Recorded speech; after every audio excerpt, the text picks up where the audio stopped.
खबर आ रही है सोशल साइट एक्स पर। रोहिणी आचार्य का पोस्ट आया है। लालू प्रसाद की बेटी रोहिणी आचार्य ने पोस्ट लिखा है डीएनए उप्स एनडीए।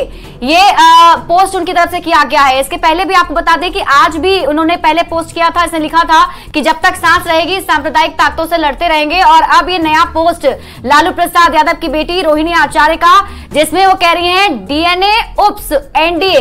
इस पर मैं रिएक्शन लूंगी, लेकिन अभिरंजन जी जिसका जिक्र आप कर रहे थे उसमें लेकिन ये भी है कि नीतीश कुमार इसी के लिए तो जाने जाते हैं कि वो प्रेशर में काम नहीं करते हैं। जब भी उन्हें ऐसा लगता है कि उनकी बातें नहीं मानी जा रही है या कुछ सही नहीं बैठ रहा है तो उसके हिसाब से फिर वो फैसले भी लेते हैं।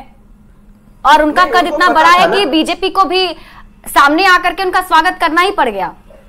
वो बिहार की राजनीति के चाणक्य कहे जाते हैं। अगर तो चाणक्य को ये तो पता होना चाहिए ना कि अब मेरी राजनीतिक स्थिति क्या है। वो पिछले बार जब महागठबंधन के साथ गए थे तब भी उनको प्रेशर में काम करना पड़ गया था। वो पिछले 30-40 वर्षों से लालू यादव को और उनके परिवार को जानते हैं। क्या उन्हें पता नहीं है कि राष्ट्रीय जनता दल के साथ जब भी काम करेंगे प्रेशर में काम करना पड़ेगा। लालू यादव के, तेजस्वी यादव के और उनके परिवार के सभी लोगों के प्रेशर में काम करना पड़ेगा। पिछली बार भी तो प्रेशर के कारण ही, बहाने चाहे जो भी बनाए गए लेकिन प्रेशर के ही कारण। और क्या पिछली बार बीजेपी के साथ उनको प्रेशर में काम नहीं करना पड़ा?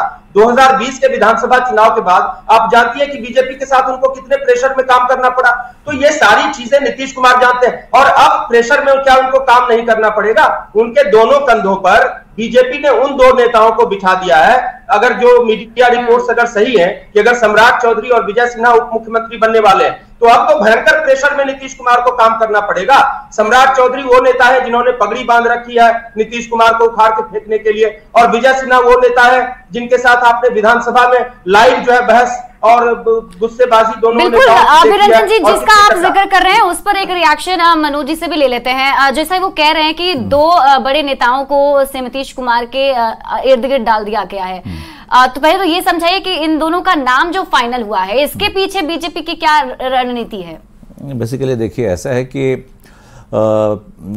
जब पार्टी अध्यक्ष इनको बनाया गया सम्राट चौधरी को, तो उनको एक दिशा निर्देश दिया गया था केंद्रीय नेतृत्व की तरफ से कि आपको कैसे जो है वहां पे हेड ऑन करना है।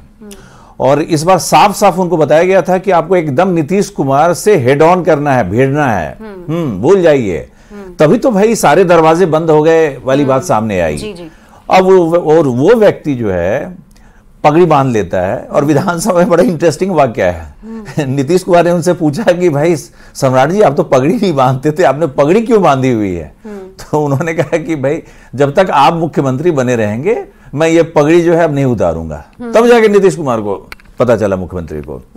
तो जो व्यक्ति पिछले लगभग 1.5 साल से हर रोज जिसका काम ही है सुबह से लेकर शाम तक नीतीश कुमार की आलोचना करना, जो वाजिब भी है, भाई विपक्ष के नेता है वो, और जो विपक्षी सबसे बड़ी पार्टी है उसके वो प्रदेश अध्यक्ष हैं, और उनको मैंडेट मिला हुआ है कि बिल्कुल आप जो है नीतीश कुमार पे अटैक करिए। तो लगातार जो व्यक्ति अटैक कर रहा था, हमलावर था, अब उसको अचानक जो है 3 दिन के भीतर बगल में बैठकर डिप्टी चीफ मिनिस्टर की शपथ लेनी है और साथ में काम करना है। तो आप देखिए इस स्थिति को थोड़ा समझिए, ठीक है। उनको इसलिए, और निश्चित रूप से जो व्यक्ति 1.5 साल से आलोचना कर रहा था उसको यह बताया गया था कि भाई आप जो है विकल्प बने, और जिस पे अटैक कर रहा था उसी को फिर से जो है पार्टी ने फैसला कर लिया कि वो उनका नेता बनेगा। तो क्या फिर तो नेचुरली जो है ऐसी स्थिति में तो फिर उनको भी ये जो है ये रखना था ना, संतुलन बना के रखना था ना। तो निश्चित रूप से उनको बगल में बैठाया गया है और वो नजर रखेंगे। हाँ ठीक है, नजर रखेंगे। नीतीश कुमार वैसे देख लीजिए, नीतीश कुमार कोई मामूली नेता नहीं है, उसमें नजर क्या रखेंगे? वो अपनी मर्जी से ही काम करते हैं, अपने तरीके से काम करते हैं, साथ में कोई भी हो। सुशील मोदी जो है उससे बड़ा कोई बीजेपी का नेता तो बिहार में नहीं हुआ पिछले 2 दशक के दरमियान। वो डिप्टी सीएम रहे लगातार, 9-10 साल के आसपास रहे। हाँ बिल्कुल। हमारे साथ संजय जी भी जुड़े हुए हैं। संजय जी, एक बदलाव भी किया गया है। पहले हमने देखा था कि जो पूर्व डिप्टी सीएम थे बीजेपी की तरफ से तारकिशोर जी थे, और फिर उसके बाद रेणु देवी को बनाया गया था। इस बार बदलाव किया गया है। क्या कोई कास्ट फैक्टर भी इसमें है, देखने को मिल रहा है, या उस वोट बैंक को साधने की कोशिश के तहत ये फैसला होगा बीजेपी का? नहीं, देखिए कास्ट फैक्टर तो होता ही है। बिहार में जातीय सच्चाई से इतर कौन क्या कर सकता है, वो तो वो सच्चाई है। मैं एक चीज को ऐड करना चाहता हूं कि कल शाहनवाज हुसैन एक इंटरव्यू में बोल रहे थे, जो दरवाजे खिड़कियां बंद करने की बात की जा रही थी और मूल्य आदर्श सिद्धांत की बात राजनीति में की जाती है। उन्होंने कहा कि ये क्या होता है, खिड़की दरवाजा क्या होता है, यहाँ तो दीवार टूट जाती है।